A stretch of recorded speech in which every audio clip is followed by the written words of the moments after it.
Welcome to nursing digital. आपका अपने favourite YouTube channel nursing digital में बहुत बहुत स्वागत है। गाइस, जो भी इम्पोर्टेंट टॉपिक्स है स्पेशली फॉर पीजीआई नॉरसेट के लिए बहुत ज़्यादा टॉपिक इम्पोर्टेंट है। इनकी एक सीरीज़ स्टार्ट कर रही हूँ मैं हम लोग। उसमें ना आपको जो भी टॉपिक है जिनसे हमेशा क्वेश्चन पूछा ही जाता है और उसको हम भूल जाते हैं बार बार, तो गाइज ये वीडियो आप एंड तक बने रहिएगा, देखिएगा। इससे ना आपके जो भी क्वेश्चन आप ट्रिक के साथ मैं आपको बताऊंगी। जैसे 22 स्कोर होता है तो वो हम भूल जाते हैं, उसमें कन्फ्यूजन हो जाता है। तो मैं ट्रिक के साथ आपको बताऊंगी जिससे आप इजीली याद रख पाएंगे और आपका क्वेश्चन में बिल्कुल भी आपको कन्फ्यूजन नहीं होगा। स्टार्ट करते हैं हम कि अगर 20 वीक से पहले अगर ब्लीडिंग हो रही है तो क्या कारण हो सकते हैं। गाइज, एक तो आपको सबको ही पता होगा कि अबॉर्शन होता ही है, ठीक है, लेकिन और क्या क्या रीज़न हो सकते हैं और क्या क्या सिम्टम्स से हम उनको डिफ्रेंशिएट कर सकते हैं। ओके, तो ये आपको बताती हूँ मैं। तो अगर लेस देन 20 वीक से पहले अगर ब्लीडिंग हो रही है, फीमेल कंप्लेन कर रही है, तो 3 रीज़न हो सकते हैं। First is abortion, second is ectopic pregnancy, third molar pregnancy की वजह से। गाइज, मोलार प्रेगनेंसी में तो आपने सुना ही होगा कि स्नो स्टॉर्म जो अपीयरेंस होता है ना, स्नो स्टॉर्म अपीयरेंस, ये इसका बहुत ही स्पेशल सिम्टम्स होता है मोलार प्रेगनेंसी का। उसके अलावा गाइज देखो, इसमें क्या होगा कि ब्लीडिंग होगी मोलार प्रेगनेंसी में भी। अगर एक्टोपिक प्रेगनेंसी की वजह से है तो पेन इन एब्डोमेन होगा। ओके, और अबॉर्शन में चीफ कंप्लेन क्या रहेगी, ब्लीडिंग रहेगी। एक्टोपिक प्रेगनेंसी में पेन इन एब्डोमेन रहेगा, मोलार प्रेगनेंसी में ब्लीडिंग रहेगी। ओके, फिर आप कहोगे कि इन दोनों में तो ब्लीडिंग है, हम कैसे डिफ्रेंशिएट करें। गाइज, इसमें जो जेस्टेशन पीरियड है वो यूट्रस साइज है वो इक्वल या फिर less than period of pregnancy रहेगा, कम रहेगा। लेकिन यहाँ पे क्या होगा, more than period of pregnancy. यहाँ पे जो यूट्रस का साइज है वो क्या रहेगा, कंपेयर टू ज़्यादा रहेगा। इस HCG भी यहाँ पे नॉर्मल प्रेगनेंसी के कंपेयर में बहुत ज़्यादा रहेगी। USG में हमें स्नो स्टॉर्म अपीयरेंस दिखेगा, तो हम इसको डिफ्रेंशिएट कर सकते हैं। बाकी इन दोनों में, अबॉर्शन में और एक्टोपिक प्रेगनेंसी में ज़्यादातर क्या होगा, यहाँ पे ब्लीडिंग होगी, यूट्रस साइज इक्वल या लेस देन रहेगा। बट एक्टोपिक प्रेगनेंसी में uterus size normal to non pregnant size, क्योंकि यहाँ पे क्या होगा, फिटस है ही नहीं यूट्रस के अंदर। ओके, गाइज, और उसके अलावा हम क्या इसमें क्या करते हैं, डॉक्टर USG करते हैं इसमें, तो उससे हम क्या कर सकते हैं, इसको पता लगा सकते हैं। तो मेनली आपने ये चीज़ याद रखनी है। ओके, देन उसके बाद इसमें फटाफट आपको मैं रिवाइज करवाती हूँ। देन उसके बाद आता है अबॉर्शन। अब गाइज, अबॉर्शन की अगर मैं इसको जूम कर देती हूँ,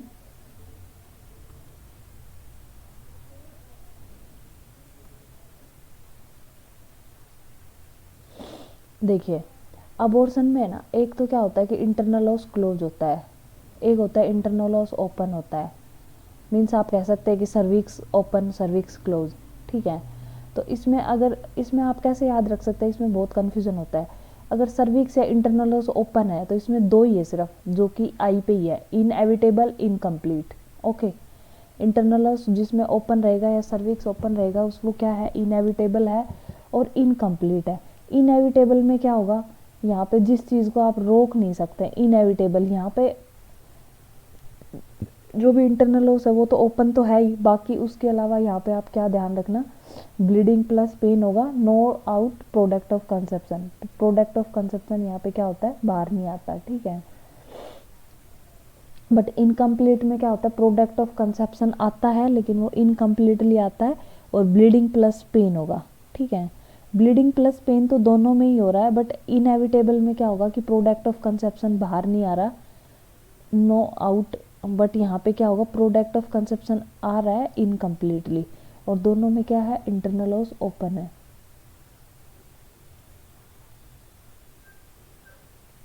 उसके अलावा गाइज, इंटरनल ऑस क्लोज की बात करें तो क्लोज में क्या होगा, थ्रेटेंड अबॉर्शन, कंप्लीट और मिस्ड। तो इनकम्प्लीट तो हमने देख ही लिया और इनएविटेबल भी देख लिया। कम अगर इन थ्रेटेंड की बात करें तो इसमें मतलब क्या होगा, सिर्फ क्या ध्यान रखना आपने, थ्रेटेंड में स्पॉटिंग प्रेजेंट होती है। ओके, कंप्लीट में आपने क्या ध्यान रखना, ब्लीडिंग होती है प्लस क्लोट्स प्रेजेंट होते हैं, ठीक है, ब्लीडिंग प्लस क्लोट्स होते हैं। और USG में एम्प्टी यूट्रस दिखेगा। बट मिस के अंदर क्या होगा, बेबी की इनसाइड डेथ हो गई, ब्राउन कलर का डिस्चार्ज होगा इसमें। ओके, सो इंटरनल ओस क्लोज, इंटरनल ओस ओपन, ओपन के अंदर आपको इनएविटेबल और इनकम्प्लीट दो ही मैंने बताया है, और इंटरनल ओस क्लोज के अंदर आपको थ्रेटेंड, कंप्लीट और मिस्ड। मिस्ड के अंदर ब्राउन कलर का डिस्चार्ज देखने को मिलेगा, कंप्लीट में ब्लीडिंग प्लस क्लोट्स, और देन उसमें कंटिन्यूस ब्लीडिंग नहीं होती, और इस थ्रेटेंड के अंदर ओनली स्पॉटिंग देखने को मिलेगी। ओके ऐसे आप गाइस डिफ्रेंशिएट कर सकते हैं, सिम्टम से इजीली याद रख सकते हैं। मैं आपको जल्दी जल्दी मेन चीज़ों के साथ इसलिए बता रही हूँ कि जो वीडियो है वो लंबा ना हो। देखो फिर गाइज अगर हम मेडिकल अबॉर्शन की बात करें इंडिया में, WHO ने अप टू 7 वीक तक कर सकते हैं अबॉर्शन, बट WHO ने अलाउ कर दिया कब तक, 9 वीक तक। ओके 9 वीक पर, 10 वीक पे हम मेडिकल अबॉर्शन नहीं करते, 10 वीक पर ओनली सक्शन इवैक्यूएशन करते हैं। So medical abortion allow in India 63 days 9 week. WHO के अकॉर्डिंग अप टू 9 वीक तक मेडिकल अबॉर्शन कर सकते हैं 63 डेज। अगर हम अप टू 7 वीक्स की बात करें, मेडिकल अगर अबॉर्शन अगर 7 वीक की अगर हम बात करें, 7 वीक तक कर सकते हैं, और अप टू WHO के अकॉर्डिंग अप टू 9 वीक पे। तो अगर 7 वीक की बात करें तो 7 वीक पे अगर हम करते तो OPD बेसिस पे होता है इंडिया में। उसमें टैबलेट मैफीप्रोस्टोन 200 mg ओरल डे 1 देंगे फीमेल को। देन उसके बाद आता है गाइज टैबलेट मीसोप्रोस्टोल, जिसको हम PGE1 भी बोलते हैं, डे 3 देते हैं ये, आफ्टर 10 to 12 आवर्स ब्लीडिंग। फिर उसके बाद क्या हो जाता है, अबॉर्शन।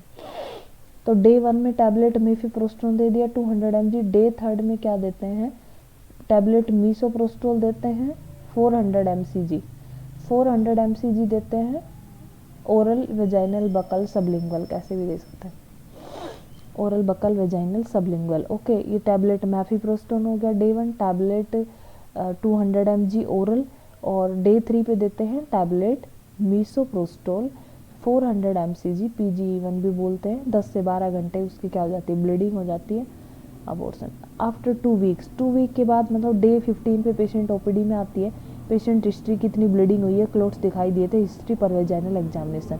नॉट मैंडेटरी USG करना बिफोर और आफ्टर प्रोसीजर। ओके तो 7 वीक्स का आपको पता चल गया, OPD बेसिस पे होता है। सबसे पहले मैफीप्रोस्टोन देते हैं 200 mg डे 1 पे, मीसोप्रोस्टोल देते हैं 400 mcg डे 3 पे, और डे 15 पे आती है मदर।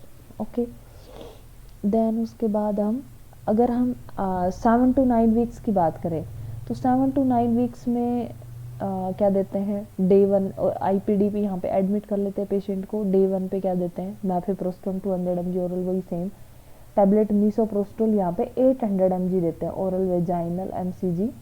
यहाँ पे गाइस देखो मैफीप्रोस्टोन जो हम दे रहे हैं ना, वो दे रहे हैं mg में 200, जो कि सेम है, लेकिन डे 3 पे यहाँ पे IPD में टैबलेट 800 mcg दे रहे हैं मीसोप्रोस्टोल। ठीक है, फिर वही डे 15 के बाद में एग्जामिनेशन के लिए। मैक्सिमम कैपेसिटी ऑफ बकरी बैलून कैथेटर जो कि PPH में पोस्टपार्टम हेमरेज में यूज़ करते हैं, वो कितना होता है, 500 ml होता है। ये यहाँ पे था एक क्वेश्चन गाइस। देन उसके बाद देखो IUCD, ये बहुत ही इम्पोर्टेंट टॉपिक है, अपडेटेड मैं आपको जो भी कंटेंट बता रही हूँ वो सारा अपडेटेड है। ओके सो देखिए IUCD है intra uterine contraceptive device. Okay guys नाम तो आपको पता होगा।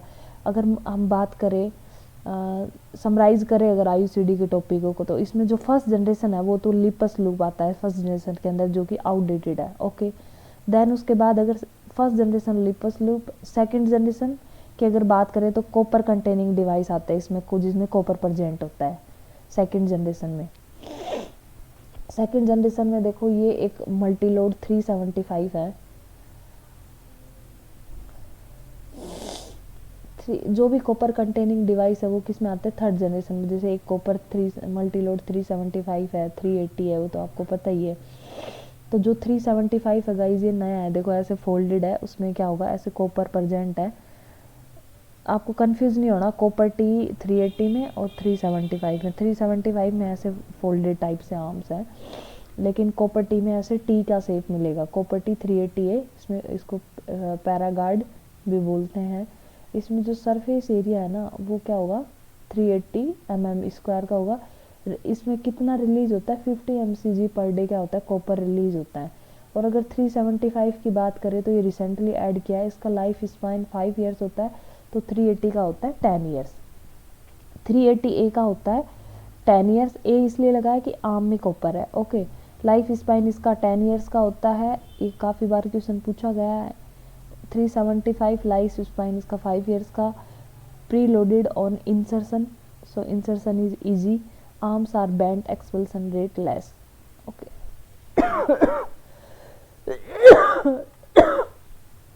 सॉरी।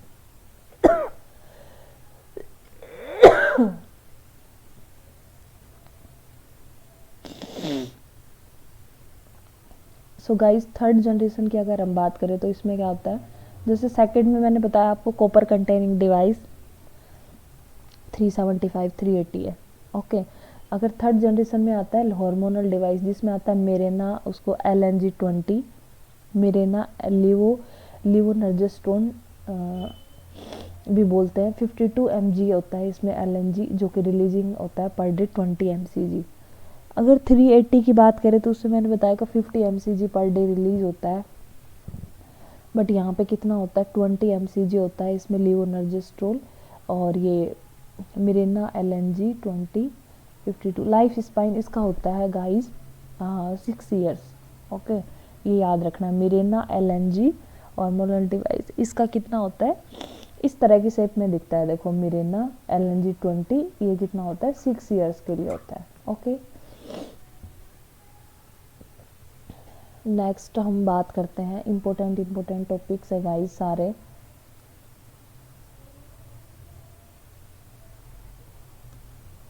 देखो ओलिगोहाइड्रोमनाज आपको पता होगा, लेस देन 200 ml अगर एमनेटिक फ्लूइड है तो। पॉलीहाइड्रोमनाज मोर देन 2 लीटर, ओलिगोहाइड्रोमनाज, पॉलीहाइड्रोमनाज और USG नॉर्मल। तो देखो, जो अगर इसका नॉर्मल जो एमनेटिक फ्लूइड इंडेक्स होता है उसका रेट होता है 5 to 24 25। ओके, 25, किसी किसी बुक में 25 भी है। तो लेस देन अगर 25 है तो ओलिगोहाइड्रोमनाज है, पॉलीहाइड्रोमनाज मोर देन 24 है तो ओके है 25। लेस देन 2 सेंटीमीटर है, single deepest vertical pocket 2 to 8 centimetre, इसमें क्या होती है, अगर लेस देन 2 सेंटीमीटर है तो उसमें single deepest vertical pocket 2 to 8 centimetre की होती है। लेस देन 200 ml, वॉल्यूम 200 से 2 लीटर तक होती है नॉर्मल। अगर हम USG नॉर्मल की बात करें तो इसमें normal amniotic fluid index 5 to 24, single deepest vertical pocket 2 to 8 centimetre की होती है, और वॉल्यूम अगर बात करें तो एमनेटिक फ्लूइड की 200 ml से 2 लीटर। अगर मोर देन 2 लीटर है वो पॉलीहाइड्रोमनाज, लेस देन 200 ml है ओलिगो, लेस देन 2 सेंटीमीटर है ओलिगो, और मोर देन 8 सेंटीमीटर है तो पोली। ओके, देखो गाइज ये बहुत इंपॉर्टेंट है, बाइसोप स्कोर है ना, इसकी मैं आपको एक ट्रिक बताती हूँ जो कि कब यूज़ करते हैं, before induction of labour, ripeness of cervix. Cervix की राइपनेस को चेक करने के लिए लेबर से पहले करते हैं, इंडक्शन ऑफ लेबर से पहले। तो देखो गाइज इसमें ट्रिक है, Delhi police employ special commandos, Delhi से क्या हो जाएगा, D से डायलेटेशन, P से क्या हो जाएगा, पोजीशन। एम्प्लॉय में पहले एफेसमेंट था, एफेसमेंट से रिप्लेस कर दिया लेंथ ऑफ सर्विक्स में। स्पेशल में station of fetal head, commandos में कंसिस्टेंसी ऑफ सर्विक्स।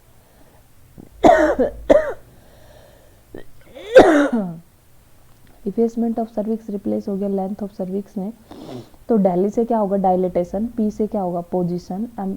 एम्प्लॉय में इफेसमेंट से लेंथ ऑफ सर्विक्स, स्पेशल में station of fetal head, commandos में कंसिस्टेंसी। मैक्सिमम स्कोर होता है 13, chances of induction of labour successful अगर मोर देन 9 है। पुअर स्कोर होता है गाइज लेस देन 5, ये भी आपको ध्यान रखना है। देन उसके बाद हम नेक्स्ट चल रहे हैं, नेक्स्ट टॉपिक पे।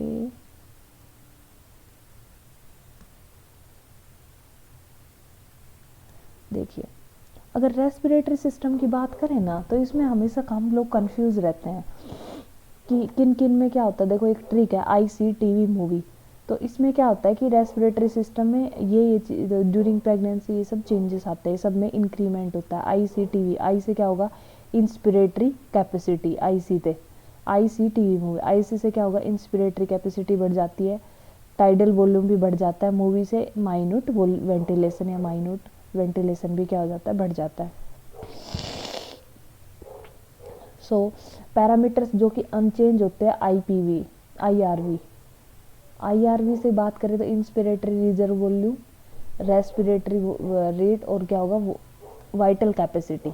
Respiratory rate, vital capacity, inspiratory, ये सब क्या होता है, पैरामीटर अनचेंज होते हैं। बाकी जो पैरामीटर इंक्रीज होता है, आईसी टीवी मूवी, आईसी से क्या होगा, इंस्पिरेटरी कैपेसिटी, टीवी से टाइडल वॉल्यूम, एमवी से माइन्यूट वेंटिलेशन। ऑल सारी जो भी रिमेनिंग थिंग्स है वो सब क्या होते हैं, डिक्रीज हो जाती हैं। एक गाइज ये बहुत इंपॉर्टेंट है, वेजिनाइटिस में आता है, जैसे कि क्वेश्चंस, जैसे कैंडिडियासिस है तो कैंडिडियासिस फंगल इन्फेक्शन है, तो इसमें याद रखना दही लाइक, वाइट जो दही लाइक होता है ना, चीज़ लाइक, तो वो सब फंगल कैंडिडियासिस में होता है। इसमें vulval itching, white curdy discharge होता है, erythema redness, cottage cheese like discharge है, ये इसका स्पेसिफिक कैरेक्टरिस्टिक्स है, सिम्टम्स है कैंडिडियासिस का। ट्राइकोमोनास में जैसे स्ट्रॉबेरी अपीयरेंस होता है, इसमें क्या होता है कि मेल पार्टनर होता है उसको भी ट्रीटमेंट देना होता है, ट्राइकोमोनास जो कि एक प्रोटोजोआ डिजीज होती है। इसमें फ्रोदी येलो ग्रीन डिस्चार्ज होता है, इनके डिस्चार्ज भी ध्यान रखना है। बैक्टीरियल वेजाइनोसिस में डर्टी वाइट डिस्चार्ज होता है, फाउल स्मेलिंग होती है, इचिंग नहीं होती, विफ टेस्ट पॉजिटिव होता है इसमें गाइज, ये ध्यान रखना। 10% KSO3 फीसी कलर ऑर्डर मिलेगा।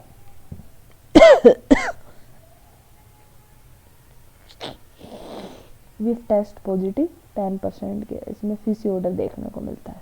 ओके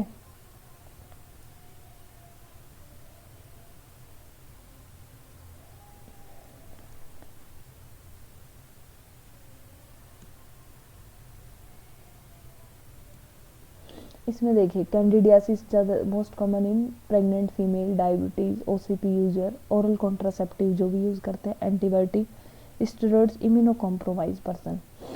फिर अगर हम बात करें गाइस एंगेजमेंट की, स्टेशन की, ये इन सब की मैं अलग से एक्सप्लेनेशन पे वीडियो बनाऊंगी, बट अभी कुछ चीज़ें हैं जो कि ट्रिक के साथ है, इसलिए मैं आपको बता रही हूँ साथ में।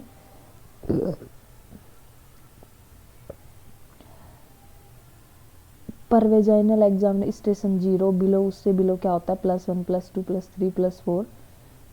पर abdominal examination less than 2/5 of fetal head is palpable. देखो गाइस एंगेजमेंट क्या होता है, एंगेजमेंट और क्या होगा, हम इफेसमेंट में ना कंफ्यूज हो जाते हैं।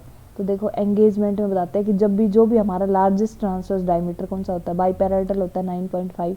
Largest transverse diameter of fetal head as cross pelvic inlet. देखो 3 होते हैं, एक तो होता है पैल्विक इनलेट या ब्रीम, फिर उसके बाद आता है कैविटी, फिर आता है इनलेट, ब्रीम कैविटी इन, और क्या होता है आउटलेट। तो ब्रीम को क्या बोलते हैं, इनलेट बोलते हैं। तो अगर उससे क्या होता है कि जो क्रॉस कर जाता है ना पैल्विक इनलेट को, लार्जेस्ट डायमीटर मतलब बाईपैराइटल डायमीटर, तो उसको हम बोलेंगे एंगेजमेंट। लेकिन इफेसमेंट में क्या होगा, taking up of cervix, cervix becomes a part of lower uterine segment. Okay primi में एंगेजमेंट का टाइम होता है 36 से 38 वीक्स, मल्टी में at the rate onset of labour. Okay guys easy है, होप सो आपको समझ में आ रहा होगा। ओके बस अब फाइनली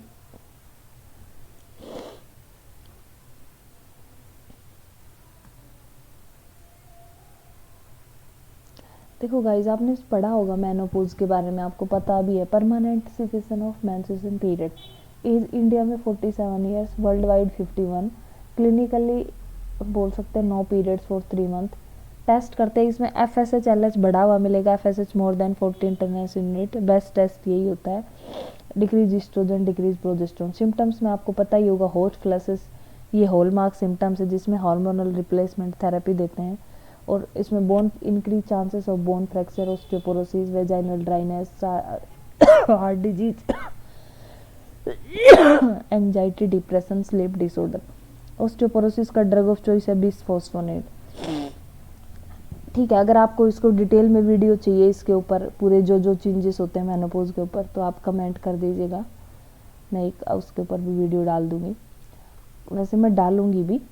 ठीक है, सो गाइज एक ही आता है कि अगर मैं रफली आपको बताऊं कोड प्लेसेंटल एबनॉर्मलिटी, इसके ऊपर भी क्वेश्चन आता है। यदि अम्बलाइकल, देखो ये हमारा प्लेसेंटा है, ओके, अगर प्लेसेंटा है ना, और इस पे क्या होती है, ये मेम्ब्रेन्स होती है, तो जो अम्बिलाइकल कॉर्ड होती है ना वो प्लेसेंटा से अटैच ना होके सेंटर में, नॉर्मली प्लेसेंटा से सेंटर में अटैच होती है अम्बिलाइकल कॉर्ड, बट सेंटर में अटैच ना होके इसकी जो मेम्ब्रेन है उनसे अटैच होती है, that is called velamentous membranous insertion है, वेलिमेंटस। ठीक है, एक होता है कि ये हमारी फिटल सरफेस है, और ये सबसे बाहर वाली जो है वो क्या होती है, मैटरनल सरफेस है।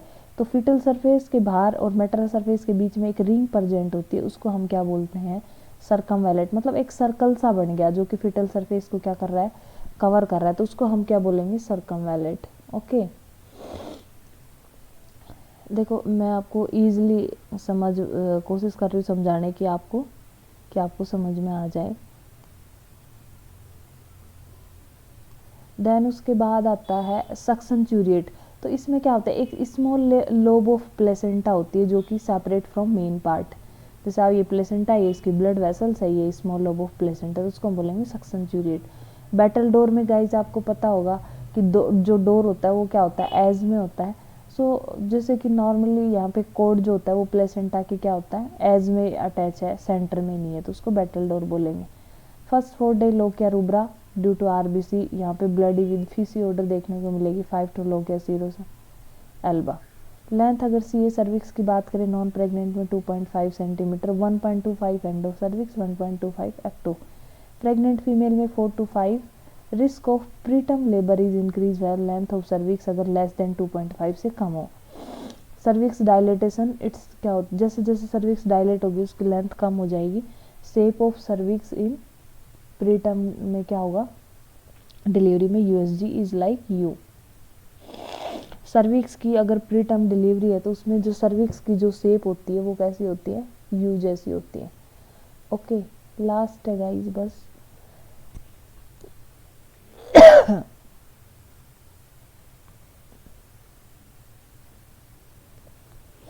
देखो जो हाइपोथैलेमस होता है वो क्या सिक्रेट करता है, जीएनआरएच, गोनेडोट्रोपिन रिलीजिंग हार्मोन। ठीक है, वो एक्ट करता है किस पे, पिट्यूटरी हार्मोन। एंटीरियर पिट्यूटरी क्या सिक्रेट करती है, एफएसएचएलएस, इसको हम बोलते हैं गोनेडोट्रोपिन।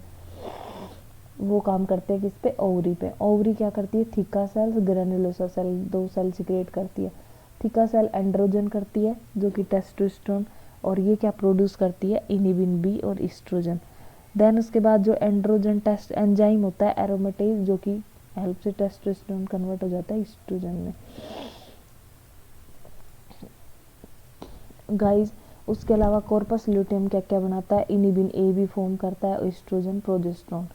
अगर मैक्सिमम जो अमनिटिक फ्लूइड की बात करें ना तो नॉर्थ सेट में माना इन्होंने 32 से, मतलब 8 महीने से, है ना, 32 से 34 वीक, बट सीएचओ में 36 से 38।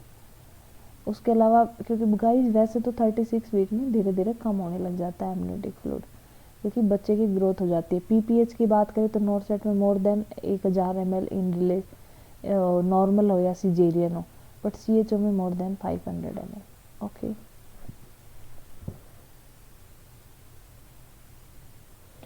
So thank you so much guys, hope so ये वीडियो आपके लिए बहुत ही यूज़फुल रहा होगा। कुछ कुछ जैसे बाइसोप स्कोर है, जो मैंने ट्रिक के साथ आपको बताई चीज़ें समराइज करके बताई, इससे आप कोरिलेट कर पाओगे। So till then bye bye, take care, thank you so much.